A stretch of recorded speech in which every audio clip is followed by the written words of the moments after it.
up to $14.5 billion.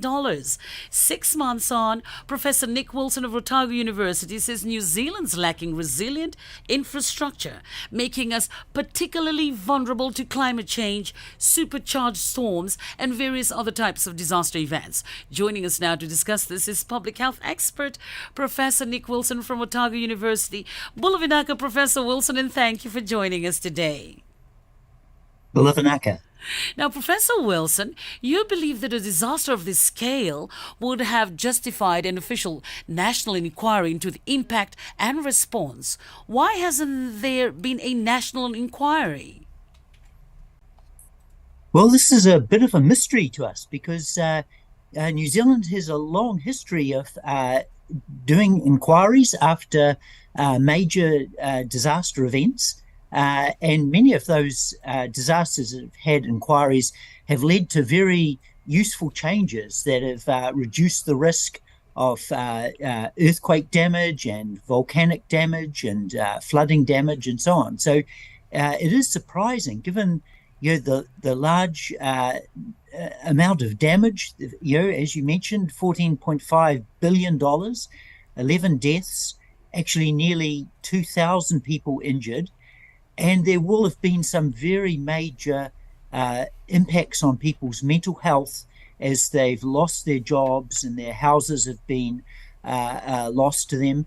So we're really looking at a major event where there are lots of things to be learnt about how to make our infrastructure more resilient and how to better respond to emergency events. In your 6 month review, you say that this disaster has resulted in a very high human cost.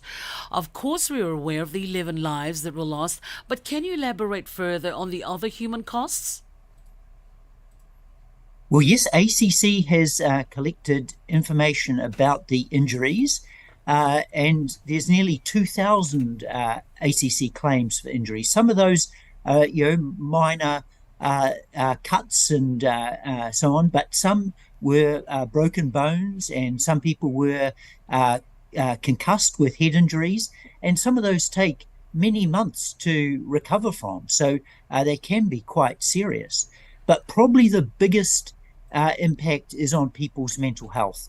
We know from lots of studies of disaster events how really tough it is for people to see their houses destroyed and deal with the loss of jobs, which has been a big issue in parts of Hawke's Bay. So, and there's ongoing uncertainty as people work through the insurance issues and the various offers that local government and central government is for giving them for buying out their houses. So there's a lot of ongoing issues that people are coping with. And in other parts of the country, we see ongoing issues with repairs to roads. So that's frustrating people who have to drive over those roads as part of their regular jobs, and disruptions that may take many more months to fix, especially those roads which have things like Bailey bridges that will need to be replaced with proper roads. So there's a lot of ongoing infrastructure issues that lead to extra psychological stress for people. Now, the Treasury has estimated that the economic cost of the cyclone could be up to $14.5 billion, but you feel this could be on the low side. Why do you think that? Yes, because we've seen estimates that have been recently coming out of Auckland that the costs for Auckland will be much higher but partly that's because they want to build back better and reduce the risk of future damage. But also some of the repairs that have been done in the Tairāwhiti region, actually they've been washed out by further damage from recent weather events. So it really is concerning how even when we repair things, those repairs get damaged by further severe weather events. Low income and disadvantaged households suffer disproportionately during disasters like this, Professor Wilson, including Pacifica families. Can you elaborate on why disadvantaged households suffer more than others during these sorts of disasters? Yes, unfortunately, a lot of New Zealanders are living in flood-prone areas, and that includes lower income Pacifica families and Maori families and all other low-income New Zealanders. So when these events occur, it can hit them harder. And also for those workers in places like Hawke's Bay who are working on farms and with fruit picking and those sort of jobs, that can impact those workers who've lost their livelihood or have suffered disruptions from working in those agricultural areas. So we are very concerned that these type of disaster events do hit low-income communities who are more vulnerable to these events. So that should be a priority area for government to think about, to help build up resilience, especially for low-income New Zealanders, especially in those in flood-prone areas. Right. Professor Wilson, you also want central and local government to put more investment into building resilient infrastructure. What practically are you wanting them to do?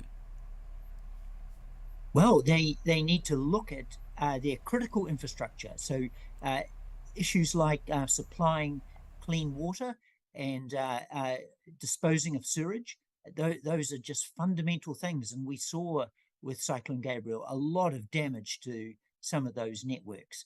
And roading needs to be resilient. It needs to be very, very robust. And things like having trees lining critical roading so that the erosion of banks and stuff is reduced. We need to look at how to reduce erosion that will fall into things like roads and other critical infrastructure. We need to really think long term about having less erosion that can damage railways and roads and other infrastructure. This, of course, should be an election issue. Have you been talking to the various political parties? Are any of them likely to take up this cause? And also, what have they been saying to you?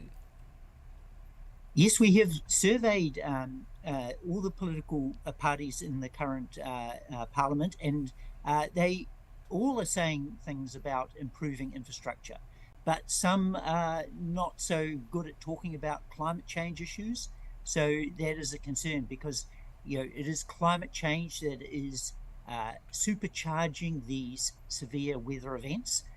So I think, there is definitely a role for more discussion about climate change in the election campaigns, and for people to really talk to their aspiring politicians and ask them what are they going to do about doing more to address climate change and more to address building up resiliency so that we don't suffer these type of events in the way we've been suffering. And so, Professor Wilson, what are your final thoughts or messages for our listeners?